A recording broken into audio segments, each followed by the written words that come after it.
Eu vou dar continuidade ao vídeo. Eu disse para vocês que toda vez que eu vou gravar, que eu vou falar nessa história do cangaço, né? A história da maldição, se é destino, se é maldição, se é mito, sempre acontece alguma coisa. Então, o vídeo foi interrompido e então eu vou prosseguir agora com a história do profeta Isaías. O profeta Isaías fala com o Ezequiel, o rei, né? Você tem que casar-se.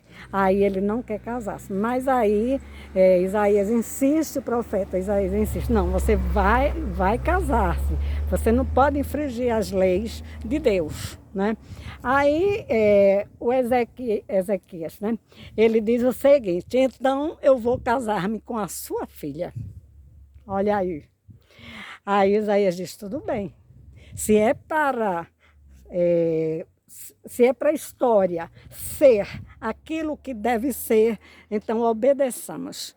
E ele obedece. Aí ele dá sua filha para o rei casar-se, o rei Ezequias casar-se com ela, né? Tudo bem. Aí o que é que acontece? É que desse casamento, aí vai nascer o filho, né? O neto do profeta Isaías, vai nascer o rei Manassés. Manaqués, né? Segundo o Yaakov, ele chama Manassés, né? A gente sabe que ele é lá daquela família de judeu, então até a pronúncia dele é essa, mais ou menos essa, né? Tá? Então, o que acontece? Aí casa-se. E o rei Manassés vai ser o mais perverso rei e que mais demora como rei. Ele vai reinar 54 anos. Né? Mas desde pequeno, que o filho, o neto do profeta Isaías, ele já vem dotado, já vem com o DNA daquela maldição. Né? E então ele vai ser uma pessoa ruim, que vai destruir, que vai querer morte, que vai querer tudo que você imaginar. Ele vai destruir o templo sagrado, as leis, ele vai infringir as leis da Bíblia, da Torá, né? E então nós temos aí essa história que eu faço uma analogia entre a história do cangaço e do Lampião. Por quê? Porque também ocorreu que a mãe do Virgulino, né, do Lampião, ela teve um problema, assim, ela vivia na casa dos Nogueira e ela foi desvirginada por um filho dos Nogueira.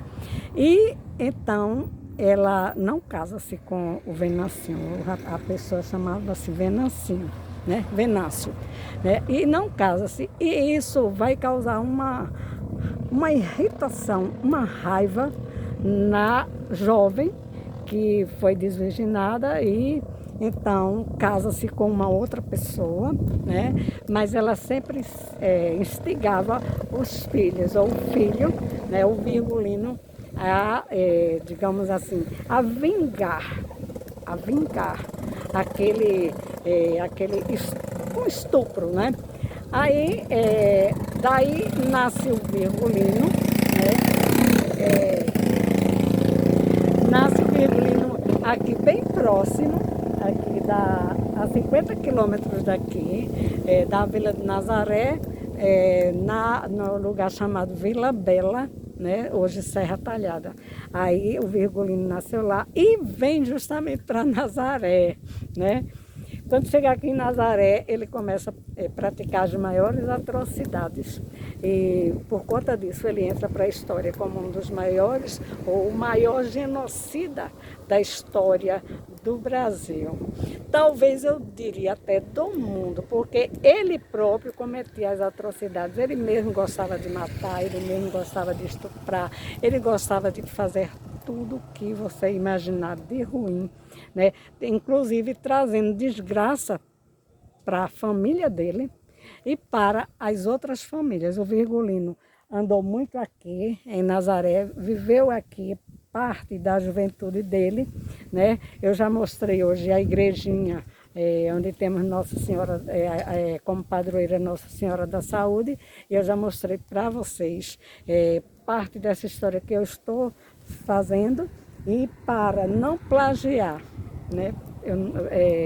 Sigmund Freud, o pai da psicanálise, eu estou preferindo contar a história que vem desde Gênesis, né, que está na Bíblia, capítulo 34, aí vou chegar até Jesus Cristo, a época de Cristo, né, e depois, agora, no final do século, aliás, no início do século XX, do final do século XIX para o início do século XX, aí nós vamos ter aqui em Nazaré, na terra onde tem muito mel, né?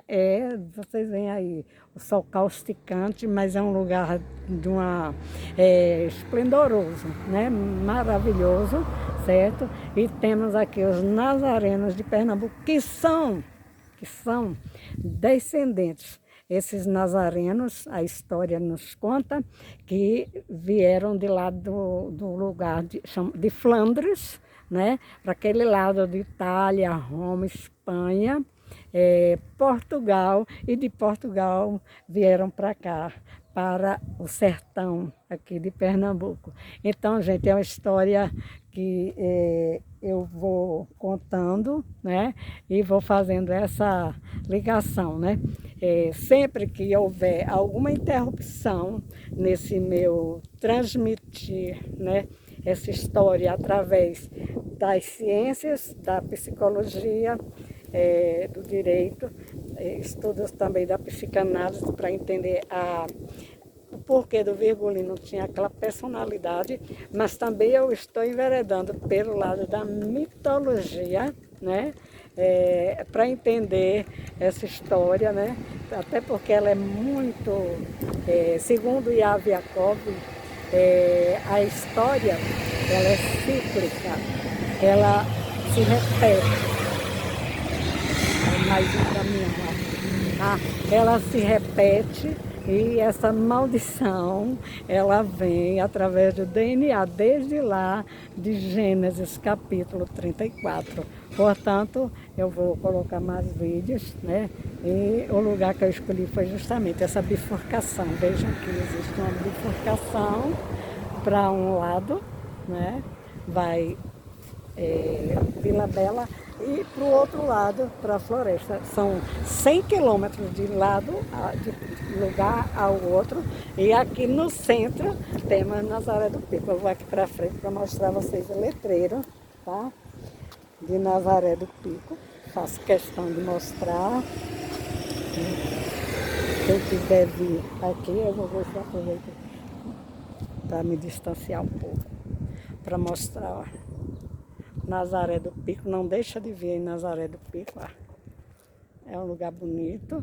E temos ainda também o pico, que é uma coisa linda, de Nazaré. A vegetação parece ser uma vegetação que já morreu, mas não, gente. Essa vegetação ela é seca assim, mas quando se der uma chuvadinha, ela fica toda verdinha. É uma coisa linda e maravilhosa. Venha para cá, para Nazaré, para conhecer a história dos nazarenos de Pernambuco. Aguardo por vocês.